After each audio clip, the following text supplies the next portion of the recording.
শুনুন, আল্লাহ রাসূল বলছেন খায়রুন নিসা, সবচেয়ে ভালো মহিলা। রাসূল সাল্লাল্লাহু আলাইহি ওয়াসাল্লাম বলছেন জান্নাতি মহিলা কে?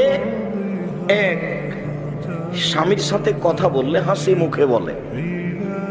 দুই, স্বামী আদেশ করলে পালন করে। তিন, স্বামী যখন বাড়িতে থাকে না তখন নিজেকে হেফাজতে রাখে, মোবাইলে কারো সাথে কথা বলে না, মনে করে না যে স্বামী এখন বাড়িতে নেই, একটু কথা বলে নি, এখন স্বামী বাড়িতে নাই, একটু অন্যের বাড়ি থেকে ঘুরে আসি, একটু খালার বাড়ি চাচির বাড়ি থেকে ঘুরে আসি। এইটা মনে করে না যেই মহিলা, তার জন্য জান্নাত খোলা আছে। ওরা যারা জান্নাতে যাবে সিরিয়াল এক, আল্লাহ রাসূল বলছেন নবীগণ জান্নাতে যাবেন। দুই, শহীদেরা জান্নাতে যাবে। তিন, সত্যবাদীরা জান্নাতে যাবে।